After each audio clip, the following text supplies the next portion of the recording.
해시태그 죽기 전 꼭 하고 싶은 고백. 석양이 지는 늦은 오후, 대학병원 6층 병실에는 고요한 긴장감이 흐르고 있었다. 하얀 침대보 위로 노란 조명이 따스하게 내려앉았고 창밖으로는 도시의 불빛들이 하나둘 켜지기 시작했다. 병실 안에는 한 가족이 모여 앉아 있었는데 그들은 곧 평생 잊지 못할 이야기를 듣게 될 것이었다. 침대에 누운 김정호는 65세였다. 말기 폐암 판정을 받은 지 벌써 3개월이 지났고 의사들은 더 이상 희망적인 말을 하지 않았다. 산소 마스크 너머로 보이는 그의 눈빛은 여전히 또렷했지만 점점 얕아지는 호흡과 야윈 몸은 그에게 남은 시간이 얼마 없음을 분명히 말해주고 있었다. 다들 가까이 와봐. 정호가 산소 마스크를 벗으며 힘없는 목소리로 말했다. 62세의 아내 순영이 재빨리 다가가 그의 마른 손을 잡았다. 세 자녀들도 침대 주위로 더 가까이 모여들었다. 35세의 장남 민수는 대기업 과장으로 일하며 바쁜 와중에도 매일 병원을 찾았고 32세의 차녀 지연은 초등학교 교사로서 아버지를 간병하기 위해 휴직까지 했다. 29세의 막내 태주는 프리랜서 디자이너로 가장 감수성이 예민했는데 이미 눈가가 붉어져 있었다. 이들은 아직 몰랐다. 35년간 함께 살아온 아버지가 평생 숨겨온 거대한 비밀을, 그리고 그 비밀이 얼마나 놀라운 것인지를. 내가 죽기 전에 꼭 말해야 할 게 있어. 정호의 목소리는 약했지만 단호했다. 35년간 너희들에게 숨겨온 게 있어. 순영이 걱정스러운 표정으로 말했다. 여보, 무리하지 마세요. 내일 이야기해도 늦지 않아요. 하지만 정호는 고개를 저었다. 그의 눈에는 결의에 찬 빛이 떠올랐다. 아니야. 지금 안 하면 영영 못할 것 같아. 세 자녀가 서로 눈빛을 교환했다. 아버지의 진지한 표정과 떨리는 목소리에서 예사롭지 않은 기운을 느꼈기 때문이다. 병실에는 시계 초침 소리만이 똑딱거리며 흐르고 있었다. 나는 정호가 천장을 바라보며 깊게 숨을 쉬었다. 나는 너희들이 알고 있는 김정호가 아니야. 그 순간 병실에 깊은 정적이 흘렀다. 마치 시간이 멈춘 것 같았다. 지연이 당황한 표정으로 아버지를 바라보며 물었다. 아빠, 무슨 소리예요? 내 진짜 이름은 박성민이야. 정호의 목소리가 더욱 떨렸다. 1983년에 김정호라는 이름으로 살기 시작했어. 순영의 얼굴이 순식간에 창백해졌다. 그녀는 이미 오래전부터 알고 있었던 사실이었지만 자녀들 앞에서 처음으로 공개되는 이 순간이 얼마나 충격적일지 누구보다 잘 알았다. 그녀의 손이 남편의 손을 더욱 꽉 잡았다. 막내 태준이 떨리는 목소리로 물었다. 그게 무슨 뜻이에요, 아빠? 정호는 잠시 눈을 감았다가 다시 떴다. 35년간 가슴속 깊은 곳에 묻어둔 이야기를 꺼내는 것은 생각보다 훨씬 힘든 일이었다. 하지만 이제는 말해야 할 때였다. 그때 나는 서울의 한 회계사무소에서 일하고 있었어. 1982년 24살이던 나는 평범한 회계사였지. 하지만 어느 날 우연히 상사가 거대한 탈세를 도와주고 있다는 걸 알게 됐어. 정호가 잠시 기침을 했다. 검은 돈이 오가는 현장을 직접 목격했어. 수십억 원이 넘는 돈이었지. 가족들은 숨을 죽이고 아버지의 말에 귀를 기울였다. 그들이 알던 평범한 회계사 아버지의 숨겨진 과거가 서서히 드러나고 있었다. 처음에는 모른 척하려고 했어. 하지만 밤마다 잠이 오지 않았지.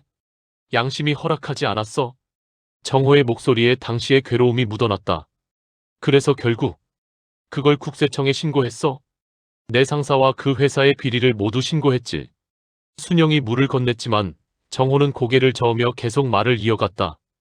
하지만 내가 몰랐던 것은 그 회사 뒤에는 거대한 조폭 조직이 있었다는 거야. 신고 후 불과 일주일 만에 협박이 시작됐지. 집에 위협적인 전화가 매일같이 걸려왔고 직장에서도 수상한 사람들이 나를 지켜보기 시작했어. 민수가 긴장한 표정으로 물었다. 그래서 어떻게 하셨어요? 도망치려고 했지. 하지만 그들은 이미 내 모든 것을 알고 있었어. 집 주소, 부모님 주소, 심지어 당시 사귀던 여자친구까지. 정호가 순영을 바라보았다. 그때는 아직 너희 엄마와 만나기 전이었거든. 그러다가 어느 날 밤이었어. 집에 괴한 3명이 침입했어. 나를 죽이려고 했지. 정호의 목소리가 더욱 떨렸다. 간신히 창문으로 도망쳤어. 2층에서 뛰어내려서 다리를 다쳤지만 살기 위해서였어. 태준이 충격받은 표정으로 아버지를 바라보았다. 그 이후에는 어떻게 하셨어요? 그날 밤부터 나는 박성민으로 살 수 없었어. 다시 집으로 돌아갈 수도 없었고 경찰도 믿을 수 없었어. 그 조직의 영향력이 어디까지인지 몰랐거든. 정호가 힘겹게 말을 이어갔다. 몇 개월간 숨어 지내다가 지하에서 신분 세탁을 도와주는 사람을 만났어. 지연이 놀란 표정으로 물었다. 신분 세탁이요? 그 사람을 통해 죽은 사람의 주민등록번호를 샀어. 그게 바로 김정호였지. 1983년에 교통사고로 죽은 25살 청년의 신분이었어. 정호가 자녀들을 바라보며 말했다. 그렇게 나는 박성민에서 김정호가 되었어. 병실에 다시 깊은 침묵이 흘렀다. 에어컨 소리와 복도에서 들려오는 간호사들의 발걸음 소리만이 고요함을 깨뜨렸다. 지연이 눈물을 참으며 물었다. 그럼 우리는 누구예요? 너희들은 내 진짜 자식들이야. 정호가 간절한 목소리로 말했다. 하지만 법적으로는 김정호의 자식들이지. 나는 너희들을 낳을 때도 키울 때도 줄곧 김정호였으니까. 태준이 엄마를 바라보며 물었다.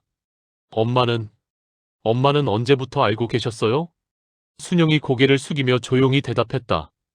결혼하고 3년 후에 알게 됐어요. 태준이를 임신했을 때였어. 그때 내가 너희 엄마에게 모든 걸 털어놨어. 정호가 아내를 바라보며 말했다. 떠나라고 했지. 나 같은 남자와 함께 살면 위험할 수도 있다고, 아이들에게도 해가 될 수 있다고. 하지만 떠날 수 없었어요. 순영이 정호의 손을 더욱 꽉 잡으며 말했다. 그때도 지금도 당신을 사랑했으니까요. 민수가 목이 메인 채로 물었다. 그럼 아버지의 진짜 가족은 어떻게 되신 거예요? 할아버지, 할머니는? 정호의 눈에 깊은 슬픔이 어렸다. 부모님은 내가 사라진 지 5년 후에 돌아가셨어. 찾지 못하는 아들을 그리워하시면서 말이야. 그의 목소리가 크게 떨렸다. 그리고 나에게는 동생이 하나 있었어. 박성우라는. 지금도 살아계세요? 모르겠어. 35년간 단 한 번도 소식을 주고받지 않았으니까. 박성민은 완전히 죽은 사람이 되어야 했거든. 태준이 더 이상 참지 못하고 울음을 터뜨렸다. 아빠, 그동안 얼마나 힘드셨을까요? 혼자서 그 모든 걸 견디시면서. 정호가 힘겹게 미소를 지었다. 힘들지 않았어. 정말이야. 너희들이 있었으니까. 너희 엄마가 있었고 너희들이 태어나고 자라는 걸 보면서 김정호로서 정말 행복하게 살 수 있었어. 순영이 걱정스럽게 말했다. 여보, 너무 무리하시는 것 같아요. 이제 그만 쉬세요. 아니야.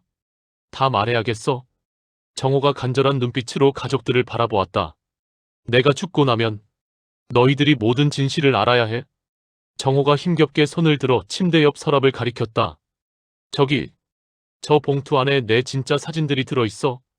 박성민 시절의 사진들. 그리고 동생 연락처도 적어뒀어.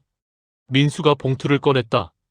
오래되고 낡은 봉투 안에는 흑백 사진들과 색이 바랜 종이 한 장이 들어있었다.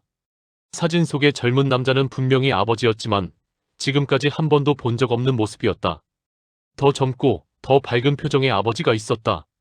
내가 죽으면 동생에게 연락해줘. 정호의 목소리가 더욱 약해졌다. 형이 김정호라는 이름으로 35년간 살다가 갔다고.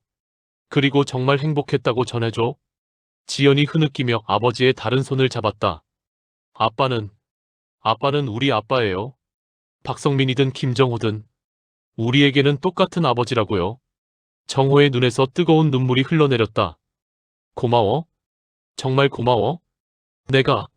내가 35년간 거짓말을 하고 살았는데도. 민수가 아버지의 어깨를 가만히 잡으며 말했다. 아니에요. 아버지는 거짓말을 한 게 아니라 가족을 지키려고 한 거잖아요. 맞아요. 태준도 눈물을 닦으며 말했다. 우리를 위해서 평생을 다른 사람으로 사신 거잖아요. 정호가 마지막 힘을 다해 가족들을 바라보며 말했다. 내 마지막 소원은 너희들이 서로 의지하며 행복하게 살아가는 거야. 그리고 가끔은 박성민이라는 사람도 기억해줘. 너희들의 진짜 아버지를. 순영이 남편의 손을 두 손으로 감싸며 말했다. 당신은 박성민이든 김정호든 상관없어요. 내 남편이고 아이들의 아버지예요. 가족들이 모두 정호를 둘러싸고 껴안았다. 병실에는 따뜻하면서도 슬픈 침묵이 흘렀다. 창밖으로는 둥근 달이 떠오르고 있었다. 이제 정말 마음이 편해졌어. 정호가 평화로운 표정으로 말했다. 35년간 숨겨왔던 비밀이 없으니까. 정말 편해. 그리고 그는 작은 목소리로 마지막 말을 남겼다. 사랑한다. 내 가족들. 진짜로. 사랑한다. 정호는 그렇게 평화롭게 눈을 감았다. 가족들의 눈에서 눈물이 흘러내렸지만 그들의 표정에는 분노나 배신감이 아닌 깊은 사랑과 이해가 담겨 있었다. 3개월이 지난 어느 날, 집 거실에서 가족 사진을 보며 앉아있는 순영에게 민수가 다가왔다. 엄마, 드디어 박삼촌이랑 연락이 됐어요. 정말요? 네. 35년 만에. 내일 만나기로 했어요. 아버지 이야기를 자세히 해드리려고요. 순영이 고개를 끄덕였다. 벽에 걸린 사진 속에서 정호가 환하게 웃고 있었다. 여보, 이제 정말 자유로우시겠어요? 박성민으로도 김정호로도. 그렇게 김정호라는 이름으로 35년을 살았던 박성민의 긴 이야기는 끝이 났다. 하지만 그가 가족들에게 남긴 사랑은 영원히 계속될 것이었다. 그는 마지막 순간까지도 가족을 생각했고 진실을 통해 더욱 깊은 사랑을 확인할 수 있었다. 그것이야말로 진정한 아버지가 줄 수 있는 마지막이자 가장 소중한 선물이었다.